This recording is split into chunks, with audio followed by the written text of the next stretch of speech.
बिस्मिल्लाहिर्रहमानिर्रहीम। अस्सलाम वालेकुम डियर स्टूडेंट। डेवलपमेंट ऑफ चिक हम पढ़ रहे थे, उसमें तो कुछ आपको खसूसियात भी बताई थी कि इसके एग को योग कहा जाता है, ठीक है ना। ये इंक्यूबेटर भी मौजूद हैं जो इनके अंदर इनकी क्या होती है, हैचिंग होती है। और टेम्परेचर कितना 36 to 38 डिग्री सेंटीग्रेड ज़रूरत होता है इनको, और 21st डे के अंदर ये क्या हो जाते हैं, हैच होकर एक चूज़े में तब्दील हो जाते हैं।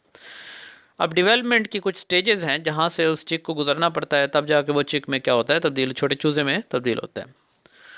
ये सारी तब्दीलियाँ किसके अंदर आती हैं, ये उसके एग के अंदर या उसके एम्ब्रियो के अंदर या उसके ज़ायगोट के अंदर चेंजेस आती हैं, और वो किसमें तब्दील हो जाता है, एक चिक के अंदर, एक चूज़े के अंदर। तो डेवलपमेंटल स्टेजेस में पहली जो स्टेज है वो क्लीवेज, मतलब सेल डिवीजन होती है। किसके अंदर, एग के अंदर। कि एग की कौन सी से, उसके जो योक होता है, उसकी जो जर्दी होती है, उसके अंदर ये सेल डिवीजन होती है, क्लीवेज होती है। इमीडिएटली आफ्टर फर्टिलाइजेशन के फ़ौरन बाद the egg undergoes A series of mitotic division. Eggs के अंदर बहुत सारी माइटोसिस डिवीजन होती हैं, कार्ड माइटोटिक डिवीजन होती हैं, कार्ड क्लीवेज, जिन्हें क्लीवेज कहा जाता है। यानी cell division, mitotic cell division को क्लीवेज कहते हैं। In bird's egg, the process of cell division confined to the small disc of protoplasm lying on the surface of yolk at the animal pole. अगर परिंदों के अंडे को देखा जाए तो जर्दी के बिल्कुल ऊपर, किनारे के ऊपर, टॉप के ऊपर एक छोटा सा हिस्सा होता है, एक छोटी सी डिस्क बनी होती है, वहाँ पे ये क्लीवेज होती है। This type of cleavage is referred as discoidal cleavage. अब इस डिस्क को क्या नाम देते हैं, डिस्कॉर्डियल क्लीवेज का नाम देते हैं। Cleavage furrows start in the clear cytoplasmic region. अब ये झुर्री जो होती है स्टार्ट होती है साइटोप्लाज्म के अंदर। The first two cleavage planes are vertically. जो पहली दो क्लीवेज होती हैं वो वर्टिकल होती हैं, यानी ऊपर से नीचे की तरफ होती हैं। कैसे होती हैं, ऐसे, यानी कि ऊपर से नीचे की तरफ।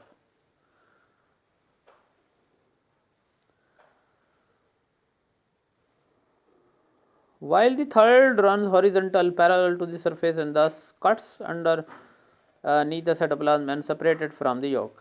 अब आपने गौर से देखना है कि पहली जो दो क्लीवेज होती हैं वो कैसे होती हैं, वर्टिकल होती हैं। अब जो तीसरी होती है वो क्या होती है, हॉरिजॉन्टल होती है।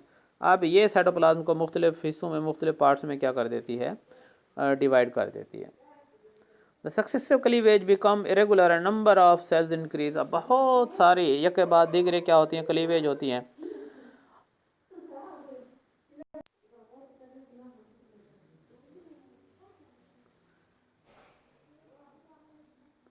Cleavage result in the formation of rounded closely massed packed mass of blastomeres. अब गौर से देखें, उस क्लीवेज के नतीजे में बहुत सारे गोल टाइप के सेल बन जाते हैं जिन्हें ब्लास्टोमेयर्स कहते हैं।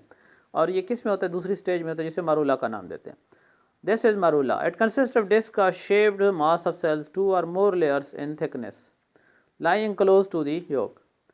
In the center of the blastomere, the cells are smaller and completely defined, while those at periphery are flattened and larger. हमने गौर से देखना है कि अब जब इसके अंदर क्या होती है, क्लीवेज होती है, तो इसमें बहुत सारे इस तरह के मास ऑफ क्या बन जाते हैं, सेल बन जाते हैं। तो दरमियान में ये गोल होते हैं, लेकिन किनारों के ऊपर ये थोड़े क्या होते हैं, फ्लैटेंड होते हैं, यानी कि सीधे होते हैं। इसके बाद थर्ड स्टेज स्टार्ट होती है, blastula. The morula stage is short lived. ये थोड़े से वक्त में होती है। And soon changes into blastula. Blastula stage में तब्दील हो जाती है। And is characterised by the presence of a segmented cavity और ब्लास्टोसील। अब इसके अंदर एक छोटी सी खला बनती है, कवेटी बनती है, जिसे ब्लास्टोसील कहते हैं। Blastocoel is called blastoderm. इसे ब्लास्टोडर्म भी कहते हैं। Marginal area of the blastoderm in which the cells remain undetached from the yolk and closely adhere to it is called the zone of junction. अब किनारे के ऊपर योग के साथ जो सेल होते हैं वो फिर भी अटैच रहते हैं, इस वजह से, क्योंकि वो दोनों एक दूसरे के जुड़े होते हैं, उससे क्या नाम देते हैं, जोन ऑफ जंक्शन का नाम देते हैं। इसके बाद फोर्थ स्टेज स्टार्ट होती है, गैस्ट्रुलेशन। इसका मतलब लेयर्स होती हैं। अब इसमें लेयर्स बनती हैं। It is characterised by movement and rearrangement of cell in the embryo. Cell में, एम्ब्रियो के अंदर सेल रीअरेंज करते हैं एक दूसरे को। During gastrulation the blastoderm separate into 2 layer, an upper layer of the cell called epiblast and lower layer of the cell called hypoblast. अब उसमें दो तरह की क्लीवेज होती है। एक अपर लेयर बन जाती है जिसे एपिब्लास्ट का नाम देते हैं, और दूसरी इस तरह की लोअर लेयर बन जाती है जिसे क्या नाम देते हैं, हाइपोब्लास्ट का नाम दिया जाता है। The epiblast is mainly प्रेजेंटिव ectoderm and mesoderm. Epiblast आगे जाके क्या बनाती है, एक्टोडर्म या मेसोडर्म बनाती है। The hypoblast is mainly present endoderm because hypoblast cell grow outward over the surface of the yolk. अब ये क्या बनाती है, एंडोडर्म बनाती है। Then downward round it to form the endodermal lining of the yolk cell. At this stage, the central cells of the blastoderm can be separated from the yolk.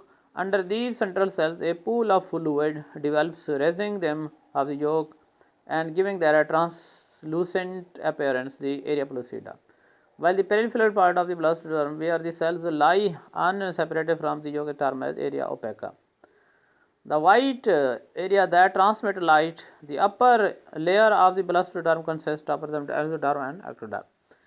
अब इसमें क्या होता है कि जो ऊपर वाली होती है, जो ऊपर वाली लेयर होती है वो क्या बनाती है, एपिब्लास्ट, और फिर क्या बनाती है, नीचे वाली क्या बनाती है, हाइपोब्लास्ट।